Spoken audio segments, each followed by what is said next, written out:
জানিয়ে দিব এই মুহূর্তে আমাদের হাতে এসেছে গুরুত্বপূর্ণ আপডেট আন্তর্জাতিক সংবাদের শিরোনাম।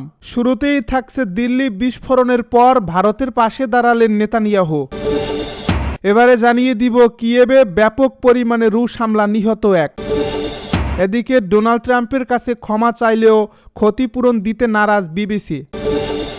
আরও থাকছে দিল্লিতে আত্মঘাতী হামলা, গুড়িয়ে দেওয়া হলো অভিযুক্তের বাড়ি। সব শেষে জানিয়ে দিব ল্যাটিন আমেরিকায় নতুন সামরিক অভিযানের ঘোষণা যুক্তরাষ্ট্রের। এতক্ষণ শুনছিলেন হাতে থাকা আপডেট সংবাদের শিরোনাম, এবারে বিস্তারিত। তবে তার আগে অনুরোধ রইল ভিডিওটিতে একটি লাইক এবং কমেন্ট করে জানিয়ে দিন ভিডিও সম্পর্কে আপনার মূল্যবান মতামত। আরও জানিয়ে দিন ভিডিওটি কোথা থেকে দেখছেন বা কোন জেলা থেকে দেখছেন। দিল্লি বিস্ফোরণের পর এবার ভারতের পাশে দাঁড়ালেন নেতানিয়াহু। দিল্লির লালকেল্লা এলাকার কাছে সোমবার সন্ধ্যার বিস্ফোরণের ঘটনায় নিহতদের প্রতি গভীর সমবেদনা জানিয়েছেন ইসরায়েলের প্রধানমন্ত্রী বেনিয়ামিন নেতানিয়াহু। বুধবার তিনি ভারতের প্রধানমন্ত্রী নরেন্দ্র মোদী ও ভারতের জনগণের প্রতি শোক বার্তা পাঠান। নেতানিয়াহু বলেন, আমাদের প্রিয় বন্ধু নরেন্দ্র মোদী এবং ভারতের সাহসী মানুষদের উদ্দেশ্যে বলতে চাই, সারা এবং আমি এবং ইসরায়েলের মানুষ নিহতদের পরিবারের প্রতি গভীর সমবেদনা জানাচ্ছি। শোকের এই সময়ে ইসরায়েল আপনাদের পাশে আছে। পরবর্তী বার্তায় তিনি লেখেন, ভারত ও ইসরায়েল প্রাচীন সভ্যতা, আমরা একই মূল্যবোধ ও দৃঢ়তার উপর দাঁড়িয়ে আছি। সন্ত্রাস আমাদের শহরে আঘাত করতে পারে, কিন্তু আমাদের আত্মাকে নড়াতে পারবে না। আমাদের দুই দেশের আলো আমাদের শত্রুর অন্ধকারকে হার মানাবে। ইসরায়েলের পররাষ্ট্রমন্ত্রী গিদেওন সারও সমবেদনা জানান। তিনি বলেন, দিল্লির কেন্দ্রস্থলে সংঘটিত বিস্ফোরণে নিহতদের পরিবারের প্রতি গভীর সমবেদনা জানাই। আহতদের দ্রুত সুস্থতা কামনা করি। সন্ত্রাসের বিরুদ্ধে লড়াইয়ে ইসরায়েল ভারতের পাশে আছে।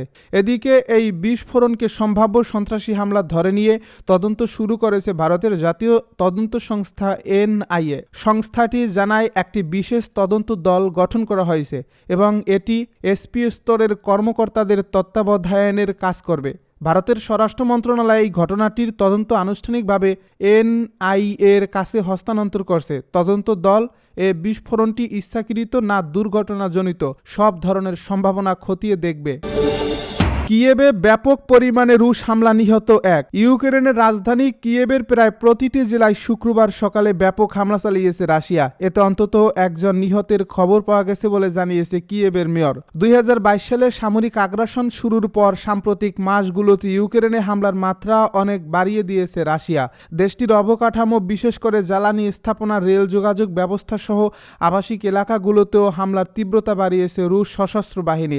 আজ শুক্রবার রাজধানী কিয়েভের গুরুত্বপূর্ণ স্থাপনাগুলোতে ব্যাপক ক্ষেপণাস্ত্র ও ড্রোন হামলা চালানো হয়েছে বলে জানিয়েছে শহরটির আঞ্চলিক সামরিক প্রশাসনের প্রধান মাইকোলা কালাশনিক। শহরটির আঞ্চলিক সামরিক প্রশাসনের প্রধান মাইকোলা কালাশনিক।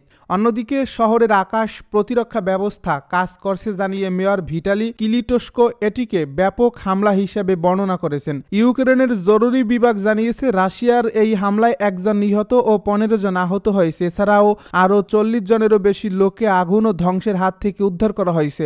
মেয়র কিলিটোস্কো বলেছেন, কিয়েভের 10টি জেলার মধ্যে 8টি জেলার বহু ভবনে আগুন ধরে গেছে বা ধ্বংস হয়েছে। এসব জায়গায় জরুরি বিভাগের মেডিকেল দলগুলো কাজ করছে। তিনি আরও জানান, একজন গর্ভবতী নারীকে আহত অবস্থায় হাসপাতালে আনা হয়েছে এবং গুরুতর আহত হয়েছে অনেক পুরুষ। ডোনাল্ড ট্রাম্পের কাছে ক্ষমা চাইলেও ক্ষতিপূরণ দিতে নারাজ বিবিসি। প্যানোরামা পর্বের একটি তথ্যচিত্রের জন্য মার্কিন প্রেসিডেন্ট ডোনাল্ড ট্রাম্পের কাছে ক্ষমা চেয়েছে যুক্তরাজ্যের প্রভাবশালী গণমাধ্যম বিবিসি।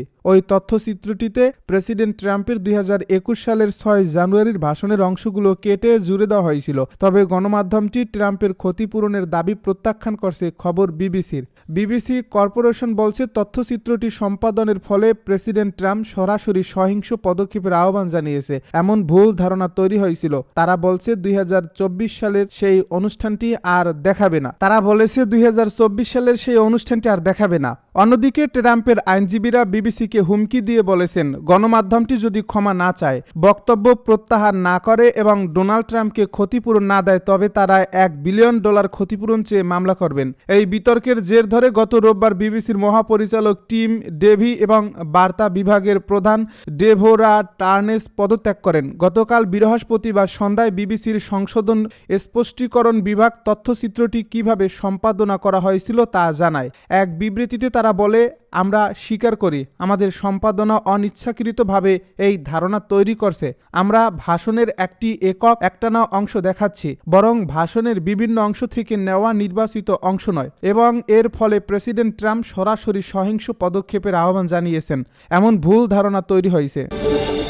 দিল্লিতে আত্মঘাতী হামলা, গুড়িয়ে দেওয়া হলো অভিযুক্তের বাড়ি। ভারতের রাজধানী দিল্লির ঐতিহ্যবাহী লালকেল্লার কাছে ভয়াবহ গাড়ি বিস্ফোরণের ঘটনায় অভিযুক্ত উমর মোহাম্মদ ওরফে উমর উন নবীর বাড়ি গুড়িয়ে দিয়েছে নিরাপত্তা বাহিনী। শুক্রবার ভোরে কাশ্মীরের পুলওয়ামায় অবস্থিত বাড়ি গুড়িয়ে দেওয়া হয়। ভারতীয় সংবাদ মাধ্যম এনডিটিভির এক প্রতিবেদনে এই তথ্য জানানো হয়েছে। এর আগে সোমবার সন্ধ্যায় বিস্ফোরণে 13 জন নিহত এবং 20 জনের বেশি আহত হন। তদন্তে জানা গেছে, ফারিদাবাদের আল ফালা বিশ্ববিদ্যালয়ের ডাক্তার উমর সেই হুইন্ডাই গাড়িটি চালাচ্ছিলেন। গাড়িটি নেতাজি সুভাষ মার্গের সিগন্যালের কাছে বিস্ফোরিত হয়। ঘটনাস্থলে পাওয়া ডিএনএ নমুনা ও উমরের মায়ের কাছ থেকে সংগৃহীত নমুনার মিল পাওয়ার পর তার উপস্থিতি নিশ্চিত হয়। এ প্রতিবেদনে বলা হয়েছে, উমরের বাড়ি ভেঙে ফেলার পদক্ষেপটি ভারতের ভেতরে সন্ত্রাসী কর্মকাণ্ডে যুক্তদের প্রতি একটি কঠোর বার্তা হিসেবে দেখা হচ্ছে। এর আগেও পেহেলগাম সন্ত্রাসী হামলায় পরিকল্পনায় জড়িতদের বিরুদ্ধে একই ধরনের ব্যবস্থা নেওয়া হয়েছিল।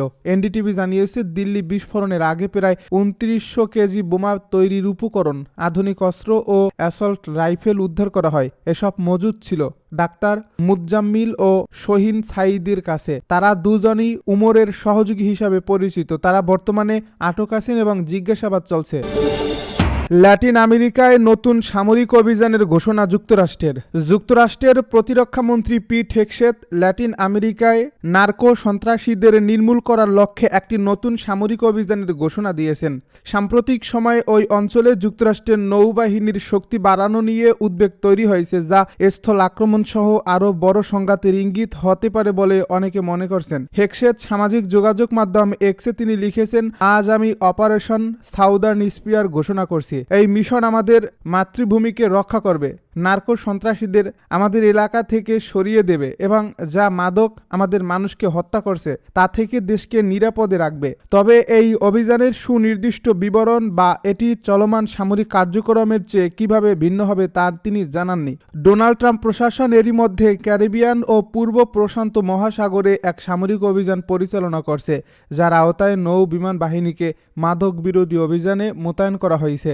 মার্কিন তথ্য অনুযায়ী যুক্তরাষ্ট্রের বাহিনী সেপ্টেম্বরের শুরু থেকে এখন পর্যন্ত আন্তর্জাতিক জলসীমায় প্রায় 20টি জাহাজে হামলা চালিয়েছে, যেখানে কমপক্ষে 76 জন নিহত হয়েছে। অপারেশন সাউদার্ন স্পিয়ার নিয়ে বিস্তারিত জানতে চাইলে পেন্টাগনের একজন মুখপাত্র বলেন, এ বিষয়ে হেগসেথের এক্স পোস্টেই এসব তথ্য দেওয়া আছে। যুক্তরাষ্ট্রের নৌ উপস্থিতি বেড়ে যাওয়ার জেরে ভেনেজুয়েলা মঙ্গলবার দেশ জুড়ে বড় ধরনের সামরিক মোতায়েনের ঘোষণা দিয়েছে। সম্প্রতি যুক্তরাষ্ট্র ওই অঞ্চলে একটি aircraft carrier strike group, Puerto রিকোতে F-35 স্টিলথ যুদ্ধবিমান এবং ক্যারিবিয়ানে 6টি নৌযান পাঠিয়েছে।